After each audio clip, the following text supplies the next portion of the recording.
Φύγετε γρήγορα. Αυτά τα γαυγίσματα και τα ουρλιαχτά που ακούτε είναι από αυτόν. Είναι φοβερό το γεγονός, αλλά αληθινό. Κάποιοι χριστιανοί φοιτητές του Πανεπιστημίου το διηγήθηκαν πολύ εντυπωσιασμένοι όταν ήρθαν στην Παναγία για να προσκυνήσουν. Είπαν συμπληρώνοντας ο ένας τον άλλον: είχαμε ένα καθηγητή που φαινόταν πολύ καλός και μελιστάλακτος. Επειδή μας φερόταν ήπια, το συμπαθούσαμε. Το βλέπαμε δε μερικές φορές να έρχεται και στην εκκλησία και να κοινωνάει. Μετά από αυτά, πιστεύαμε πως ήταν καλός χριστιανός. Όμως μας περίμενε μεγάλη έκπληξη, για να μην πούμε φρίκι. Κάποια μέρα μάθαμε ότι αρρώστησε βαριά. Αποφασίσαμε να τον επισκεφθούμε. Πήγαμε σπίτι του σε μια μοναχική βίλα, σε αριστοκρατικό προάστιο. Αλλά η γυναίκα του σχεδόν μας έδιωξε, ταραγμένη και ενοχλημένη. Ενώ δε μας μιλούσε από την πόρτα, ακουγόταν μέσα από το σπίτι γαυγίσματα και ουρλιαχτά. Μερικοί το σχολίασαν και είπαν: αυτοί οι πλούσιοι και τρανοί, πολλές φορές τα σκυλιά τους τα βάζουν μέσα στο σπίτι και ζουν μαζί τους. Δεν έχουν καταλάβει ότι τα ζώα πρέπει να ζουν στους κήπους ή στα κτήματα. Αυτός είναι ο προορισμός τους. Τέλος πάντων, φύγαμε απογοητευμένοι. Όταν όμως μάθαμε ότι τον καθηγητή μας τον πήγαν στο νοσοκομείο τιμοθάνατο, αποφασίσαμε να τον επισκεφθούμε εκεί. Αγοράσαμε και λουλούδια, και σε λίγο ανεβαίναμε τις σκάλες του νοσοκομείου που οδηγούσαν σε ειδικές σουίτες, ιδιαίτερα πολυτελή δωμάτια για τους οικονομικά ισχυρούς.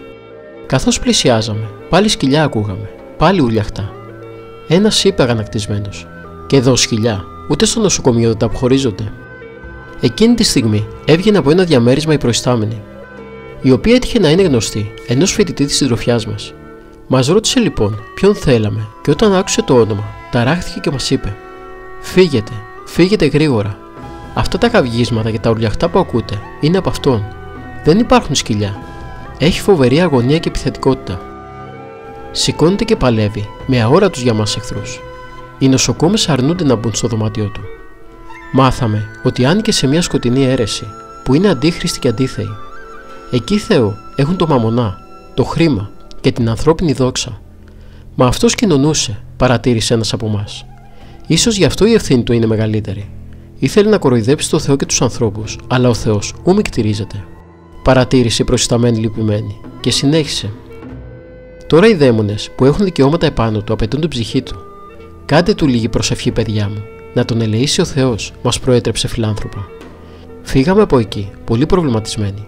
Καταλάβαμε πολύ καλά όλοι μας πως δεν πρέπει να παίζουμε την ψυχή μας και τη σωτηρία μας. Αυτά είπαν τα νιάτα, που μερικές φορές ξεπερνούν σε σύνεση τις μεγαλύτερες ηλικίες και τα γυρατιά ακόμη. Και πράγματι, δεν είναι φοβερό να φτάνει ο άνθρωπος στο τέλος της ζωής του και να μην αισθάνεται την ανάγκη να πει «Ένα Θεέ μου, συγχώρεσέ με» ή «Ελέησέ με». Είναι φοβερή η σκληροκαρδιακή υπόρωση. Να μην αισθάνεται την ανάγκη της αφέσεως των αμαρτιών του από το Θεό μέσω του ιερού μυστηρίου της εξομολογήσεως. Ο Θεός, ο φιλανθρωπότατος, δίνει το έλεος. Έχει πει: «Τον ερχόμενον προς με, ου μη εκβάλλω έξω». Όταν ο άνθρωπος όμως αδιαφορεί και αφήνει το δαίμονα να του νεκρώνει το σωτήριο αυτό πόθο, τότε θα δει, μόλις έρθει στις τελευταίες αναπνοές του, τα φοβερά αποτελέσματα, αλλά θα είναι πλέον αργά τότε. Οι συγγενείς, οι γιατροί και το νοσηλευτικό προσωπικό έχουν ευθύνη και πρέπει να βοηθούν τον ετοιμοθάνατο στο να μετάσχει στα σωτήρια μυστήρια, έστω και την τελευταία στιγμή. Το καλύτερο όμως είναι ο άνθρωπος σε όλη του τη ζωή να ετοιμάζεται για την ιερότατα αυτή στιγμή της γεννήσεώς του στην αιωνιότητα. Τότε θα έχει μια ωραία κατά Θεόν ζωή και ένα γλυκό ειρηνικό τέλος, μέσα στη χάρη και την αγάπη του Χριστού και της Παναγίας. Μια ωραία μέρα έχει και μια ωραία δύση, που πορεύεται για την αιώνια Ανατολή στη Βασιλεία του Θεού. Από το βιβλίο «Νεότερα θαύματα της Παναγίας στη Βαρνάκοβα και ιστορίες για την αιωνιότητα», εκδόσεις Ιεράς Γυναικείας Μοναστικής Αδελφότητος Παναγίας Βαρνάκοβας.